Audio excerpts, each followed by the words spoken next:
Nos Estados Unidos, a história do ex-jogador de basquete que dá conselhos a alguns dos homens mais poderosos do planeta. Entre eles, o presidente Donald Trump. O ex-astro do esporte virou líder cristão e convence governantes, deputados e senadores a se reunir para estudar a Bíblia.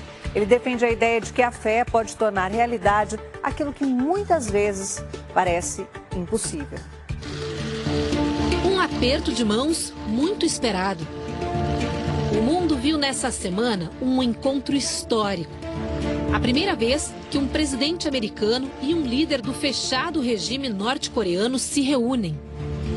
Donald Trump e Kim Jong-un estiveram juntos em Singapura, no Sudeste Asiático, no último dia 12.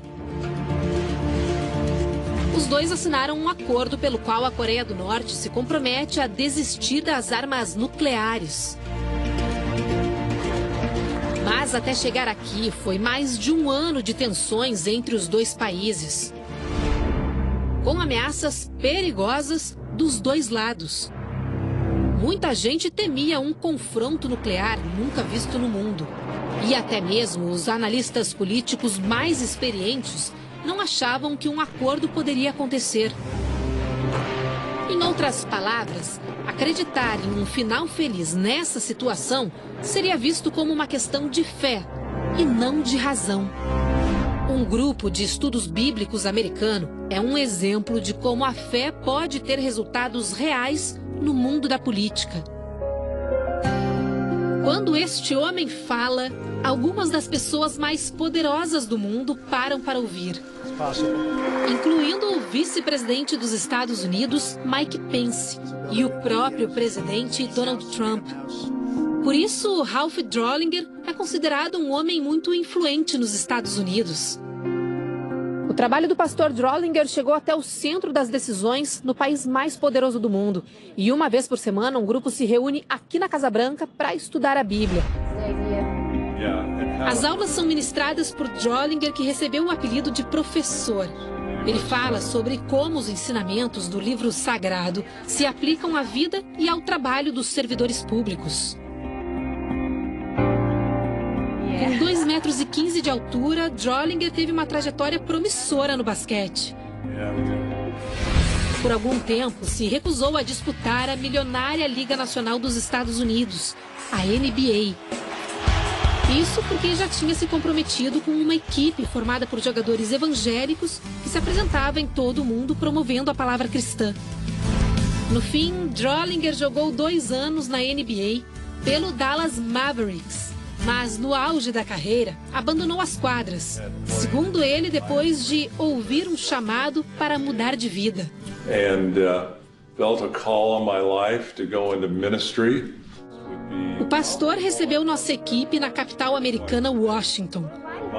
Ele conta que, em 1997, com a ajuda da esposa Danelli, fundou uma organização sem fins lucrativos. A ideia era conquistar o coração dos políticos para os ensinamentos da Bíblia e, com isso, ajudá-los a servir melhor a nação. I think if they're enacting biblically based policy, really helps the nation. Drollinger se sente abençoado por Deus lhe ter proporcionado essa possibilidade e afirma: este é o trabalho da minha vida. Well, it's my life's work. O pastor já influenciou centenas de políticos, além de funcionários de carreira nos órgãos públicos do país. O grupo se chama Capitol Ministries, ou Ministérios do Capitólio em português, uma referência ao prédio onde funciona o Congresso americano. Ralph Drollinger não costuma revelar quem se aconselha com ele, a não ser que o político autorize. Sabemos da existência do grupo de estudos da Bíblia porque o assunto ganhou as páginas da imprensa internacional no começo de abril. Os encontros acontecem semanalmente e, por questões de segurança, são sigilosos. Entre os frequentadores estão o vice-presidente Mike Pence, o secretário de Estado Mike Pompeo, o secretário de Justiça e procurador-geral Jeff Sessions e a secretária da Educação Betsy DeVos. How to treat them with respect, even if they have differing opinions. Segundo Drollinger, a intenção é mostrar a esses homens e mulheres uma nova forma de conduzir suas vidas e suas vocações enquanto políticos. Assim, eles poderão legislar com muito mais confiança. Then they can vote with much more confidence. They can make laws much more confidently.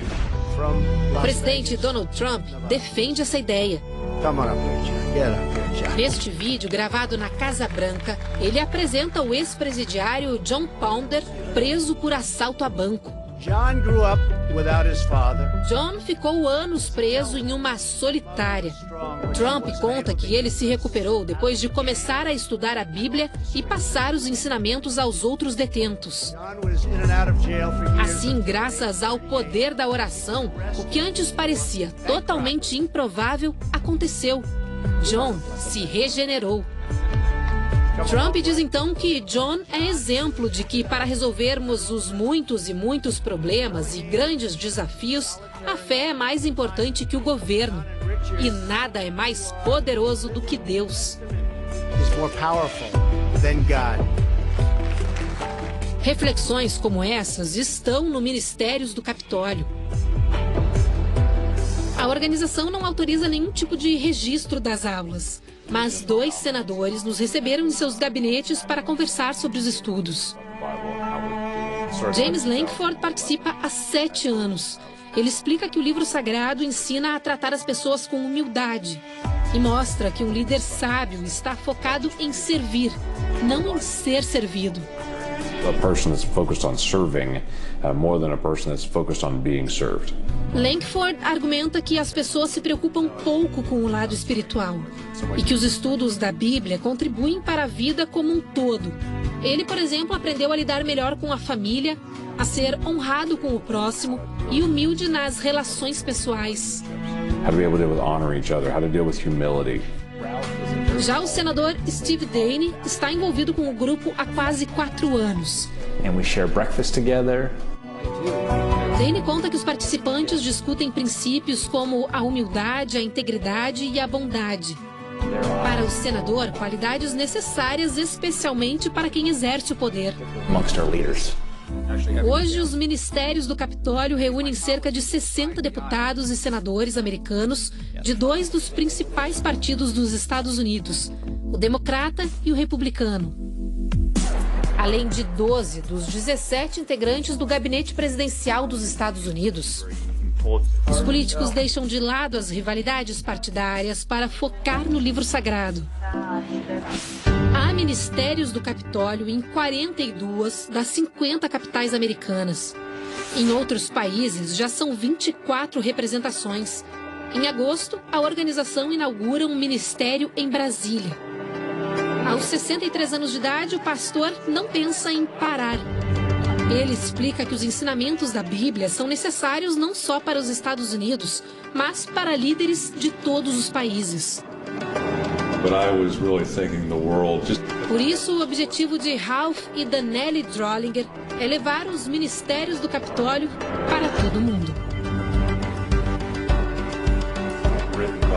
Drollinger costuma passar lições de casa a outros alunos que não conseguem comparecer todas as vezes. É o caso do vice-presidente Mike Pence.